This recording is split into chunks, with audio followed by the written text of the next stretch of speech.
নমস্কার বন্ধুরা, আজকে চলে এলাম আবার নতুন একটি ভিডিও নিয়ে।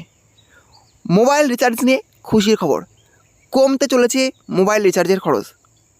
হ্যাঁ, ঠিক শুনেছেন, মোবাইল রিচার্জের খরচ কমতে চলেছে। মোবাইল সচল রাখতে এখন সময়ে সময়ে রিচার্জ করতে বাধ্য হচ্ছেন গ্রাহকরা, কিন্তু ভয়েস কল বা ডেটার জন্য আলাদা কোনো প্ল্যান নেই। ভয়েস কলের সঙ্গে ডেটাও কিনতে হয়, এজন্য গুনতে হয় বাড়তি টাকা। কিন্তু প্রয়োজন না থাকলেও কেন ডেটা কিনতে হবে, এমন প্রশ্ন শুরু থেকেই উঠেছে। এই পরিস্থিতিতে অবশ্যই টনক নড়ল কর্তৃপক্ষের। এবার আগের মতো ডেটা প্যাক বাদ দিয়ে শুধু ভয়েস কল ও এসএমএসের রিচার্জ প্ল্যান ফিরিয়ে আনা হচ্ছে।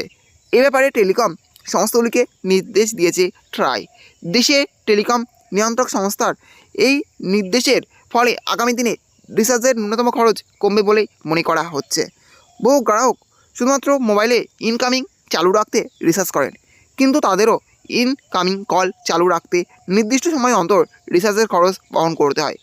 এই জন্য শুধুমাত্র ভয়েস কল ও এসএমএসের জন্য একটি বিশেষ প্ল্যান চালুর কথাও বলা হয়েছে। এই প্ল্যানে সর্বোচ্চ মেয়াদ হতে পারে 365 দিন বা 1 বছর। উল্লেখ্য, দিন দিন লাফিয়ে বাড়ছে টেলিফোনের খরচ।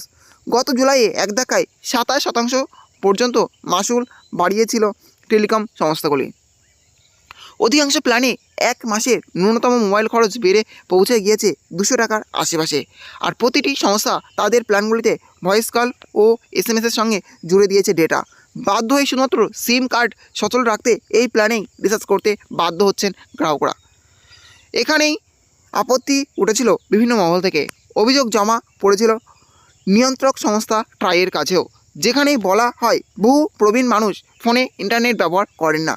তাছাড়া অনেকের বাড়িতে ব্রডব্যান্ড আছে, তাছাড়াও তাদেরও ইন্টারনেটের প্রয়োজন পড়ে না।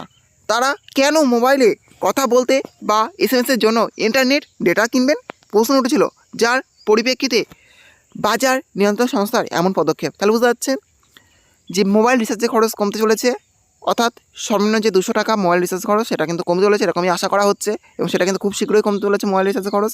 এখন দেখার যে কত তাড়াতাড়ি এই মোবাইল রিচার্জের খরচ কমে। এই ছিল আজকের আপডেট। ভিডিওটি ভালো লেগে থাকলে অবশ্যই লাইক, শেয়ার এবং কমেন্ট করবেন, এবং এই ধরনের নতুন ভিডিও সবাইকে পাওয়ার জন্য চ্যানেলটা অবশ্যই সাবস্ক্রাইব করে রাখবেন।